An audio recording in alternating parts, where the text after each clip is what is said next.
Jeramiah with QandA Gaming here, and today I want to go over a game that I just got in, Millennium Blades. Millennium Blades is unique in that it doesn't fall into a conventional board game category. It is described as a CCG simulator. In it, you and your friends take on the role of a professional collectible card game player, so think of things like Magic or Hearthstone. The game is broken up into two phases. The first part, where you're playing in tournaments and trying to become the #1 professional in the world, and the second part is in between those tournaments, where you're building your collection, building your deck, buying cards, selling cards, adjusting to the metagame, and developing friendships with the other professional players. The game is for 3 to 5 with a variant for 2, so let's go ahead and see how it's set up, how it's played, and I'll come back to you with my thoughts.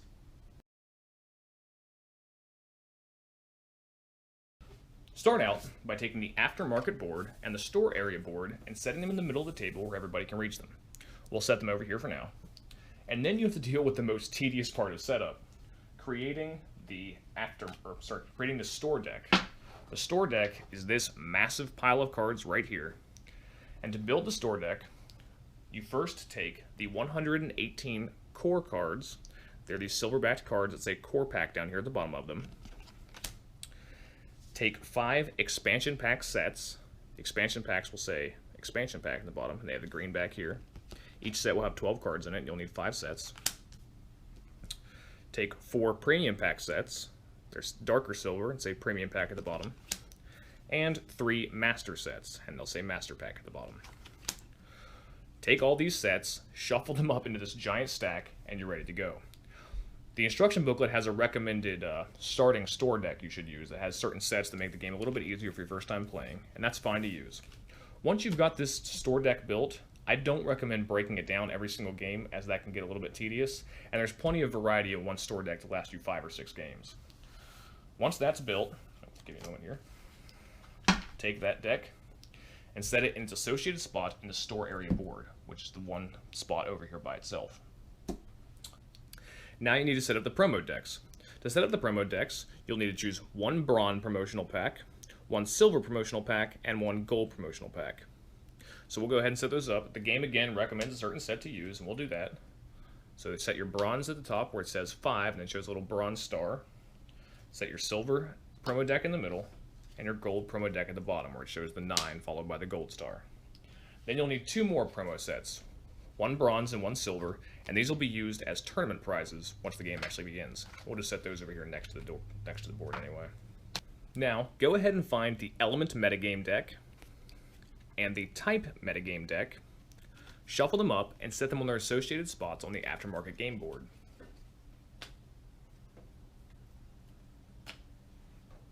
Once all of the game decks are set up on the game board, we can go ahead and get each player ready. To do so, first each player should go ahead and select a character of the 6 available in the base game. Each character has a unique power, one that can be used during the tournament phase, and one that can be used during the deck building phase. If this is your first time playing, it's probably a good idea to ignore the player powers. Either way, go ahead and have a player select a character they like, so we'll go ahead and choose the power creep here, because he's kind of cool looking. You can see that his character card, one side shows you his tournament power, and one side shows you his deck building power. But again, go ahead and ignore these if it's your first game until you get more comfortable and can incorporate those into your gameplay. In addition to their character card, each character will come with 6 friendship cards. 3 that will have a +1 star, 2 that will have a +2 star, and 1 that will have a +3 star. Take these cards and set them off with their character card.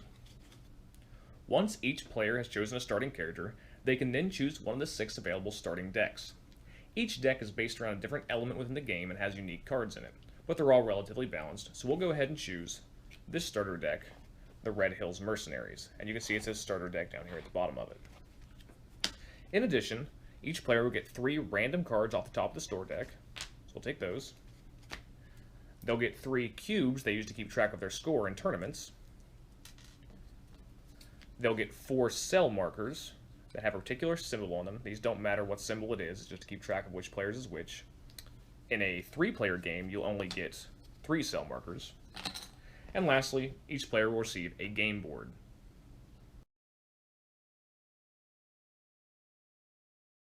Gameplay in Millennium Blades is broken up into 2 phases, the tournament phase and the deck building phase. Normally, you would go directly into the first deck building phase and proceed with a normal game from there.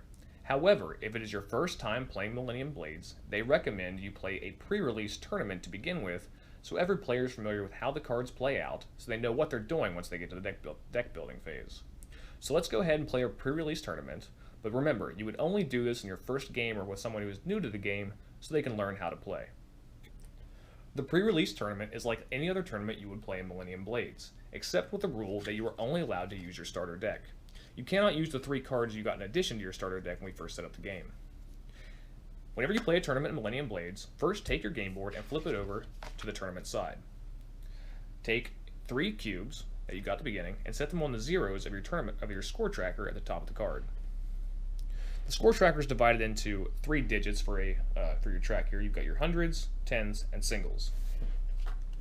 Every starter deck will come with 1 deck box, and you can see what your deck box is because first off, it'll have a picture of something that looks like a deck box, and it'll say deck box at the top of the card text, or the top of the text box at the bottom of the card. Take your deck box and place it in the bottom left-hand corner of your game board where it says deck box.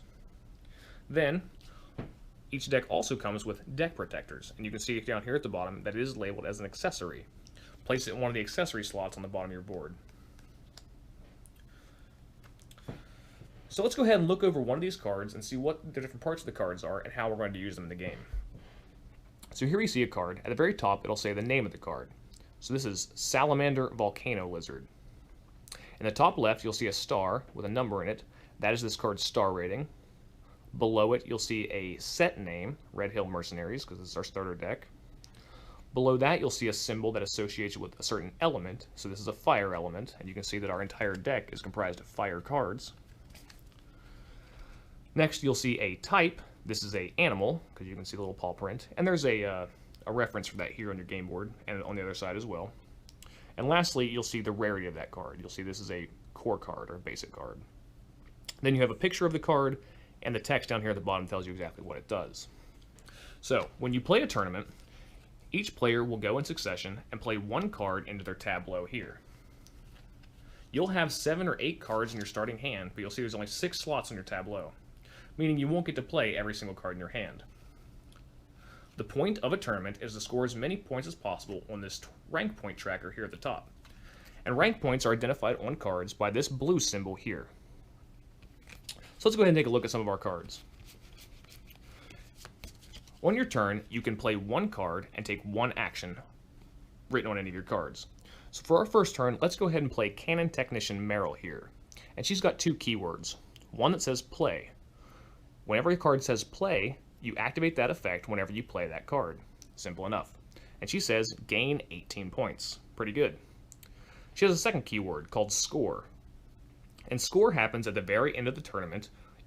Every player will count out their points, and these score effects will happen then. So at the end of the tournament, she's actually going to lose us 20 points. Not good, but we have a way to take care of that. So we'll take Cannon Technician Meryl. We'll play her in the leftmost slot of our game board, in our tableau right here, and we'll gain 18 points. So we'll signify that on our point tracker here. And we have no cards that let us take an action, so we'll go ahead and pass. Each player will then go ahead and take their turn, and it'll come back to us. So we'll assume that no one messed with us in any way. Now, we've got a card in here that can go ahead and take care of that nasty score effect that's going to lose us 20 points. So here we see Shalasar, Heroine of the Axe. And she says, when you play her, you flip another card in your tableau, and if you did, you gain 24 points. So we'll go ahead and play her in our second slot, and we'll go ahead and choose to flip down our Cannon Technician Meryl. Now, this brings up a mechanism that's used within the tournament called flipping. When a card is flipped face down, it still counts as a card, but it counts as a blank card, meaning it has no star, no element, no type, and no effects. So now that score effect won't bother us. For our next card, let's go ahead and play Malcolm, the Footman. You'll see that when we play him, we gain 9 points. But he has another keyword, action. Now this is the first action we've had available to us. Actions are one of the things you can do on your turn. On your turn, remember, you can play 1 card, and you can use 1 action. So we'll go ahead and play Malcolm the Footman here. When we play him, we'll gain 9 points up here at the top. We'll move our score tracker accordingly. And then we can take an action. So to take an action, first you do what is written on the card. We see here that we can flip an adjacent card and gain 7 points. So let's go ahead and do that. We'll flip Shalasar here. Flip her face down. We gain our points. Then, once you've taken an action written on a card, you have to take that card and flip it face down as well. So you can only use an action once. Now this isn't a very good time to play this card, but I'm going to go ahead and do it anyway just to illustrate what this new keyword means. So here we can see a keyword called ongoing. Ongoing just means that this effect is continuous. It just happens throughout the rest of the game. And this is a little bit of a wordy one, but it says this card is an exact copy of a 6-star or lower fire card to its immediate left. Play effects can be used. This effect continues to work during scoring, and this effect cannot be copied. So if we had not flipped down our footman here, let's go ahead and leave him up. There he is. Leave him face up. Then we can play our little copy egg guy here. And because this card to our left is a fire card with less than 6 stars, double check that here, make sure I'm not cheating, he is now a copy of that card. So that's kind of another cool effect you can have. Ongoings are just continuous effects that happen throughout the rest of the game. To show off this next keyword, I had to reach into another deck, but we'll go ahead and take a look at it. So here we see Aberforth, the low summoner, and you can see he's from the dark deck. But he has a keyword called flip, and it says when you flip, gain 20 points. And all flip means is that when this card would get flipped face down, this effect happens. So if you ever flip Aberforth, you'll gain 20 points. So some cards are beneficial to flip over, as you saw earlier. The last effect that I want to go over before we get out of this pre-release tournament is a special keyword that's written here after the action of this Necronomicus Hellbane Sword. You can see the action says to clash with an opponent, and the winner will gain 10 points. When you clash, what you do is you'll take a card. So let's say we played this card out here on the farthest right-hand side of our board, and then we'll use its action. So we clash. When you clash, you choose another player you wish to clash with. So we'll say we choose the player to our right. You and that player each take your farthest right card, which in this case will be the sword we just played. You take its star value, and then starting with the player who initiated the clash, you draw the top card off of the store deck. You flip it over, and you reveal its star rating. Add that star rating to your star rating, and that is your clash strength for this clash. The other player will do the same thing, and then the scores will be compared, and the winner or loser will gain the effects written on the card. So in this case, we would gain 10 points. And again, this is an action, so when it's done, this card will get flipped face down. Cards that were revealed in a clash from the top of the store deck are then added to one of the slots in the aftermarket. So that's one of the ways you can populate that aftermarket, and we'll go over what that's used for in the deck building phase. So this card will get added to the aftermarket. Once all players have run out of cards to play and have passed, remember, if you have a single available to play, you must play it. The game ends, or I'm sorry, the tournament ends. Then the players activate all their score effects, and you'll notice that each deck box has a score effect that's associated with the element of that starter deck. So it gives you a little bit of a beginning strategy. Players compare all their scores, activate all their score effects, and the winner is determined. Then, if you look at this handy-dandy chart here in your instruction booklet, so we see for the pre-release, first place would get 7 victory points, second 5, third 4th, and etc. And there is no prize support for this tournament. So you would take those victory points associated with each player, and you'll take this handy-dandy little score tracker here, and write down everyone's score. And victory points are the way you're going to use, or the metric you're going to use to determine who is victorious at the very end of the game. So tournaments are a great way to score victory points. Now we'll go ahead and go over the deck building phase. The deck building phase is the phase of the game you'll usually begin with if you do not play the pre-release tournament. At the beginning of the deck building phase, each player will take their game board and flip it to the deck building side. In the center area, they'll keep their deck. To the right, in the binder area, they'll keep any cards that they've accumulated that are not in their deck. So for example, the 3 cards we started with. Then, each player will receive $30, and then they'll receive 6 random cards from the top of the store deck. They'll get these every deck building phase, kind of a nice little boost to your collection. So take those, and we'll add those over here to our binder, and that's each player setup. Next, take the top 9 cards from the store deck and add them to the store slots available. These will form the cards that are available to buy during the deck building phase, and it'll be repopulated as players buy from it. And we'll go over how to do that here in a moment.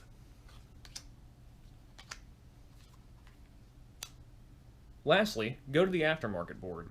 Remember, if anyone clashed during the last tournament, there'll be cards sitting in the aftermarket. If there are any metagame cards revealed on these 2 decks over here, they would be removed from the game at this point, so we'll take those 2 and throw them out of the game. And then you reveal a new element metagame card. So this case is fire is the element metagame card. And we'll go over what that means here in a moment.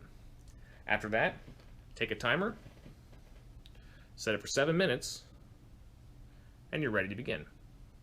The deck building phase is divided into 3 time segments: a 7-minute segment, followed by a second 7-minute segment, and a final 6-minute segment, for a total of 20 minutes. You use the timers because the deck building round is actually played in real time. You saw how we set the game up initially with the first 7-minute timer. After that 7-minute timer goes off, each player will receive an additional 6 cards from the top of the store deck, and then you also, put that there, you also reveal the type meta card and turn it face up in addition to the element meta card we turned up earlier. Then you set a second 7-minute timer. After that one goes off, players can no longer sell cards to the aftermarket.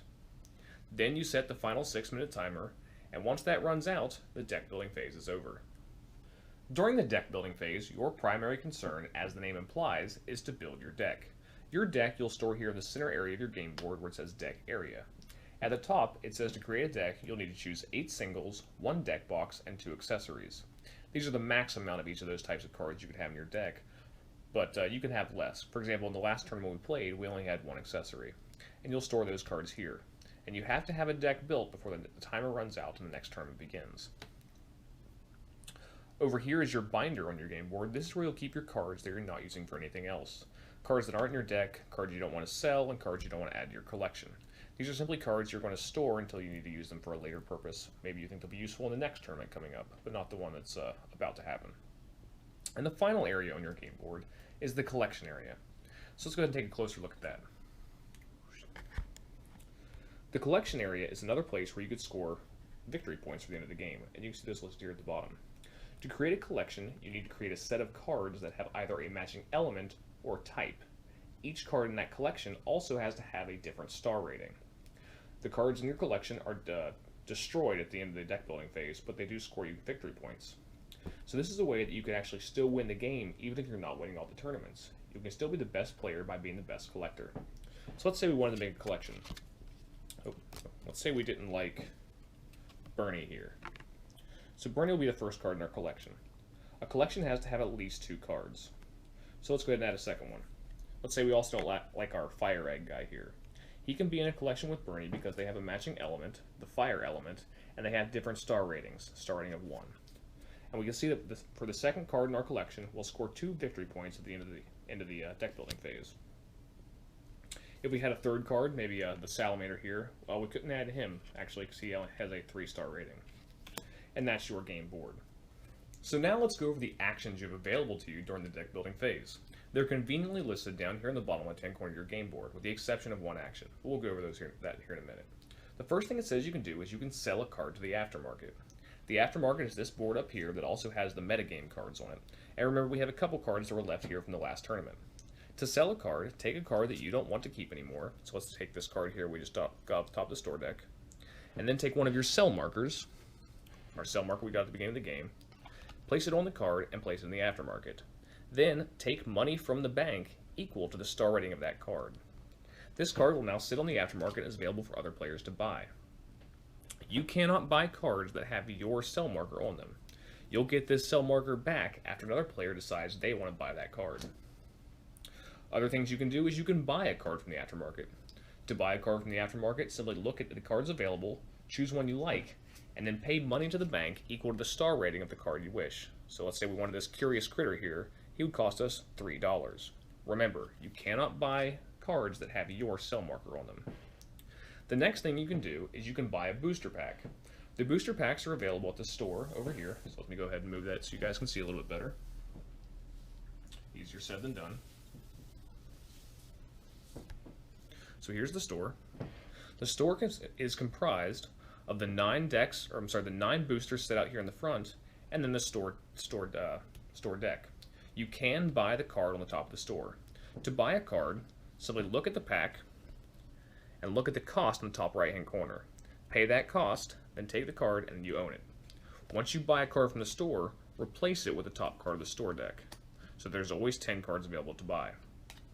When you're purchasing cards from the store, you can go ahead and look at the symbols on the left and right hand side of the card pack to give you an idea of what's available in that particular set.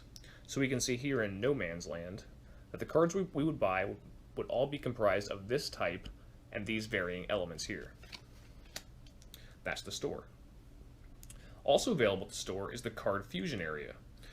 To do a card fusion, there are 3 available, one at the bronze level, one at the silver level, and one at the gold level. You take cards from your collection that you no longer wish to keep, and you discard or destroy the number of cards indicated here. For the bronze level, you would have to destroy 5 cards. So we'll take 5 cards we don't want, let's just say these 5 here, and we will put these back in the game box.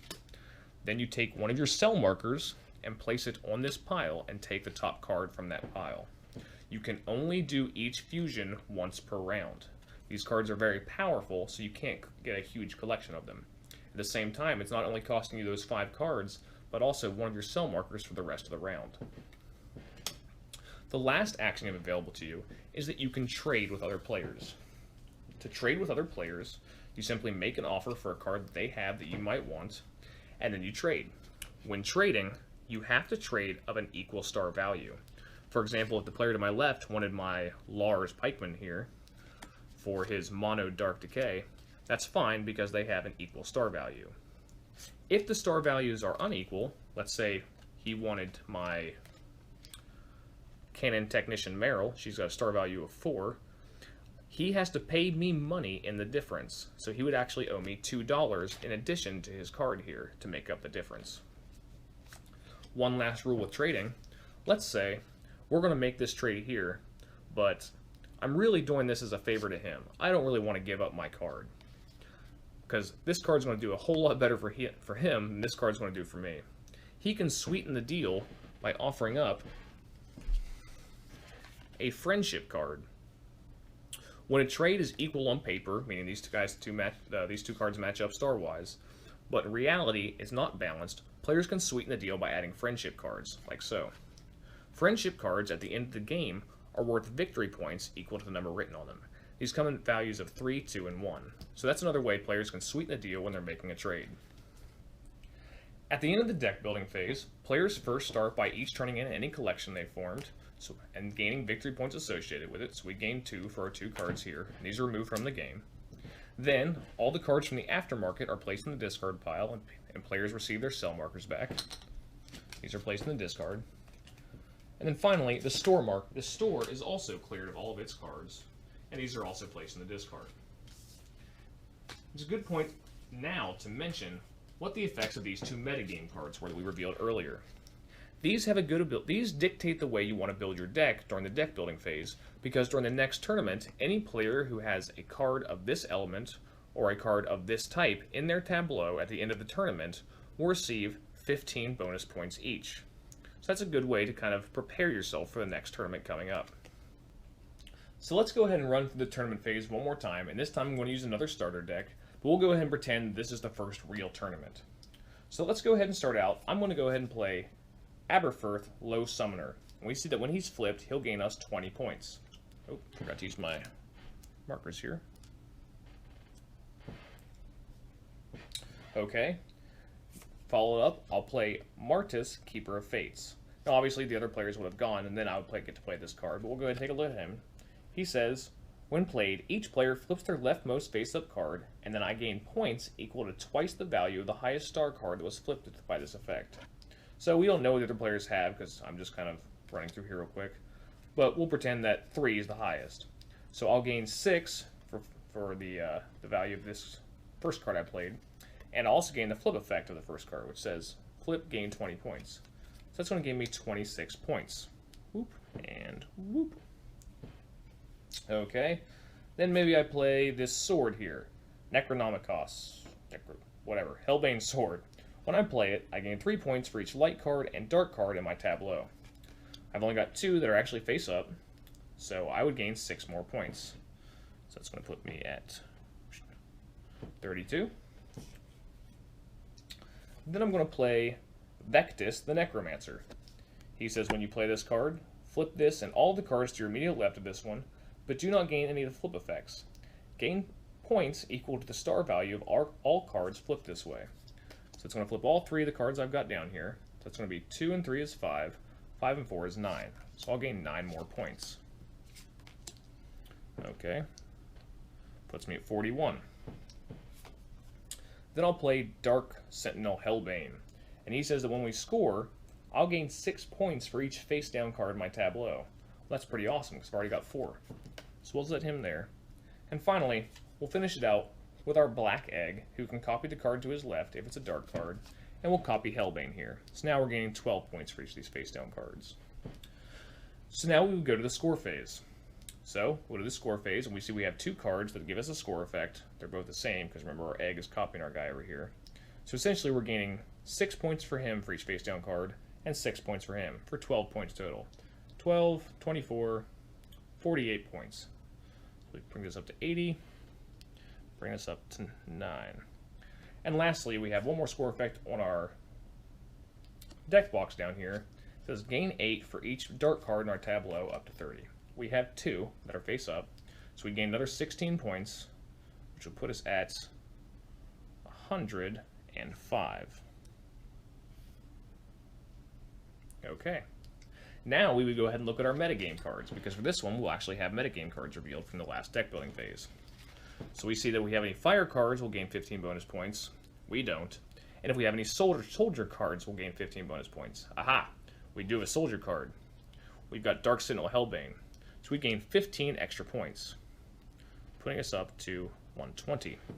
Now, this guy is also technically a soldier because he's copying Dark Sentinel Hellbane, but you can only gain the metagame bonus once for each metagame bonus. So let's go ahead and say that we got second this game. Well, if we got second, we'll go ahead and look at our handy dandy chart. And we see that for getting second in the first real tournament, we would gain 15 victory points. Now, every tournament besides the pre-release tournament will also have prize support. We can see here bronze and silver. The final one doesn't have any prize support because the game ends. So if you recall, we went ahead and set aside some promo packs when we first set up the game. So for the first real tournament, every player will get 1 random bronze promo card as a kind of a thank you for participating in the game. Think of these as the cards they give out just for signing up for the tournament. And that's how the first real tournament could play out. And that's how you play Millennium Blades. The game's over after the 3rd tournament, so remember, your game structure will be different depending whether you start with a pre-release tournament or a more normal game. In the pre-release tournament, it would go pre-release, deck build 1, tournament 1, deck build 2, tournament 2. While the more normal game would go deck build, tournament 1, deck build, tournament 2, deck build, tournament 3.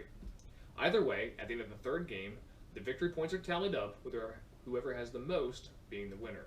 The victory points come from winning tournaments, turning in collections, and the friendship cards you get from trading with other players.